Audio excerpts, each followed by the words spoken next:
Hello friends, मैं रविंद्र जैन आपका स्वागत करता हूं एंजल मैथ्स कंपटीशन में। फ्रेंड्स, आज की वीडियो स्टार्ट करेंगे राकेश यादव सर की बुक्स एसएससी मैथमेटिक्स 9700 प्लस। और इस बुक का ये बहुत ही अच्छा और बेस्ट चैप्टर चल रहा है, रेशो एंड प्रोपोर्शन, अनुपात और समानुपात। तो अनुपात और समानुपात से रिलेटेड क्वेश्चनों को बहुत ही अच्छे तरीके से और बहुत ही स्टैंडर्ड कॉन्सेप्ट में हम आज सीखेंगे। तो क्वेश्चन नंबर 74, तो आज की वीडियो का क्वेश्चन नंबर 74, ए और बी और सी की आय का अनुपात 1:3:4 है। यानी कि ए बी सी की आय का अनुपात 1:3:4 है। यदि उनकी आय क्रम से 5%, 10% और 15% बढ़ाई जाए तो बढ़ी हुई आय का अनुपात हमें ज्ञात करना है। तो देखिए, एंजल क्लासेस में आपको बहुत ही स्टैंडर्ड और खतरनाक अंदाज में क्वेश्चनों को कराया जाता है, और आज भी इसी अंदाज में आपके सामने बहुत ही स्टैंडर्ड और खतरनाक क्वेश्चन कराए जाएंगे। जैसे कि यहां पर दिया गया है कि ए बी सी की आय का रेशो 1:3:4 के रेशो में है, 1, 3 और 4 के रेशो में है। यदि उनकी आय 5% बढ़ जाए, जैसे कि ए की आय 5% बढ़ाएंगे, जैसे कि मैं आपको बार बार बोलता हूं, यदि परसेंट वृद्धि या आय में परसेंट वृद्धि गए तो 100 में जोड़कर लिखते हैं। तो 100 में जोड़कर लिखेंगे। देखो, 5% वृद्धि हो रही है तो 105%। और बी की आय जो रेशो में दी गई है 3, इसकी आय में 10% की वृद्धि की गई है तो 110% हो जाएगा ये। और सी की आय में 15% की वृद्धि 115% हो जाएगा। अब इसको वृद्धि के बाद हमें उनकी बढ़ी हुई आय का रेशो फाइंड करना है। तो बहुत इजी तरीके से हम क्वेश्चन को करेंगे। देखो, परसेंट से परसेंट को काट दिया। देखो, रेशो में जब कोई संख्या समान आ जाती है तो उसको सरल करने के लिए उसको काट दिया जाता है। अब देखिए, यहां पर और संख्याओं को छोटा करने के लिए इनको काटा जाएगा एक समान संख्या से। तो यहां पर हमारी संख्या 5 कॉमन है तो 5 से इसको काटा जाता है। 5 दूनी 10 और 5 एकम 5, 21 बार। और 5 दूनी 10, 5 दूनी 10, 22 बार कटेगा। 22 तिये 66। और 5 दूनी 10, 5 तिये 15, 23 बार कटेगा, 115। तो 23 चौका 92। और हमारी नई आय का रेशो ये आ गया है 21, 66, 92। तब यही हमारे क्वेश्चन का आंसर है 21, 66 और 92। बहुत ही सुंदर और खतरनाक अंदाज में आपके सामने क्वेश्चन किया गया है। क्वेश्चन का आंसर हो गया option C, 21 ratio 66 ratio 92। Next question है 75, यदि अरुण ने अंग्रेजी और गणित में कुल 170 अंक प्राप्त किया है। देखिए, इंग्लिश और मैथ में, इंग्लिश प्लस मैथ में कुल 170 अंक उसने प्राप्त किए हैं।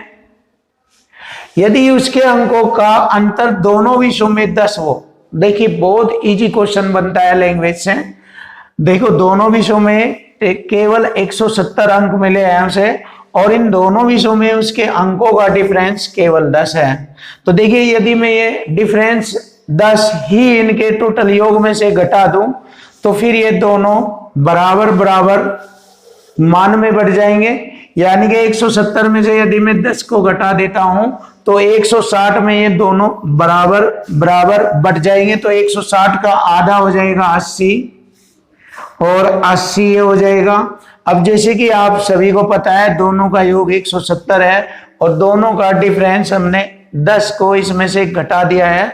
तो ये 10 किसके हो गए, ये देखते हैं कि 10 हमारा हो जाएंगे इंग्लिश, क्योंकि दोनों का योग 170 और फिर दोनों का अंतर हमारा 10 है। तो अंतर में हमारी बड़ी संख्या इंग्लिश की होगी और छोटी संख्या जो होगी मैथ की होगी। तो इसलिए जो 10 का डिफरेंस है हम इसमें इंग्लिश में रखेंगे, और तब हमारे इंग्लिश में अंकों की संख्या हो जाएगी 80 और 10 90, और मैथ में 80 ही रहेगी। और देखिए, यहाँ पर दोनों का डिफरेंस भी हमें 10 मिला है और दोनों का योग भी हमें 170 प्राप्त हो गया है।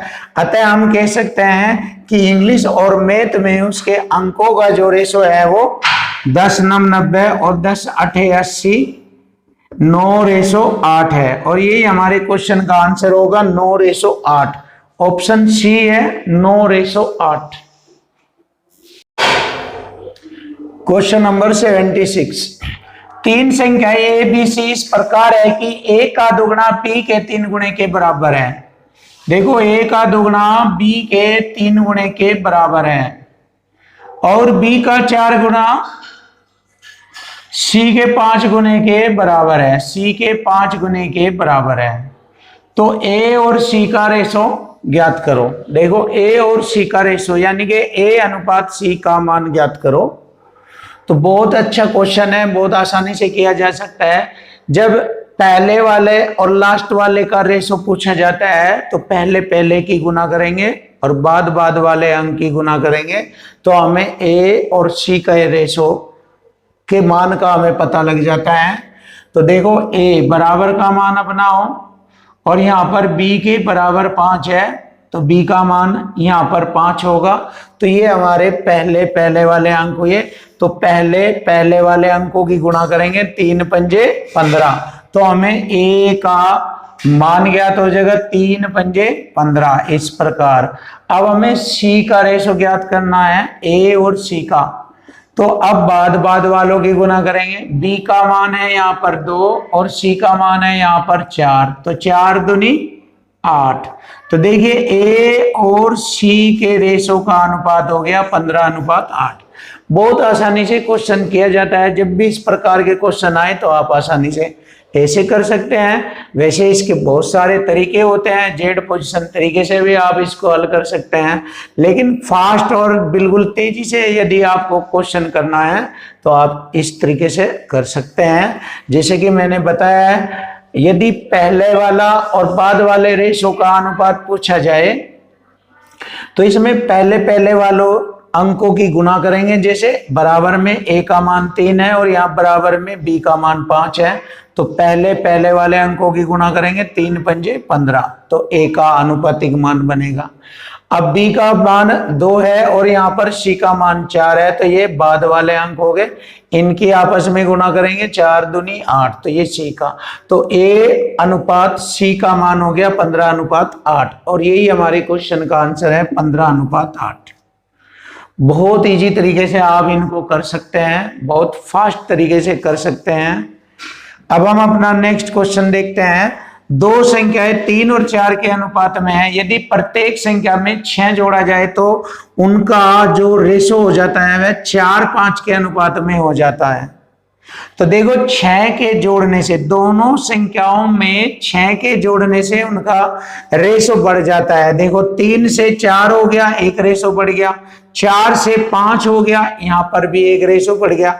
यानी कि हम देख रहे हैं प्रत्येक संख्या में 6 जोड़ने से उनमें एक समान रेशो बढ़ रहा है। तो इसका मतलब हो गया 3 से 4 एक रेशो, 4 से 5 एक रेशो, यानी कि एक रेशो के बराबर 6 अंक बनता है। तो 1 के बराबर हो गया 6 अंक, यानी कि एक रेशो बढ़ा तो यहाँ पर 6 अंक बढ़ा। अब हमें मालूम हो गया है कि एक रेशो का मान हो गया हमारा 6। तो पूछा गया है तो संख्याओं का अंतर बताए। तो हम यहाँ पर ऐसे भी कर सकते हैं, बहुत अच्छे तरीके हैं। जब एक रेशो बराबर 6 है तो 3 रेशो के बराबर हो गया 18 और 4 रेशो के बराबर हो गया 6 चौक 24 और इनमें हम अंतर ज्ञात कर सकते हैं दोनों में। तो अंतर हो गया हमारा 24 में से 18 घटाएंगे, 24 माइनस 18 6। तो यही हमारे क्वेश्चन का आंसर है 6।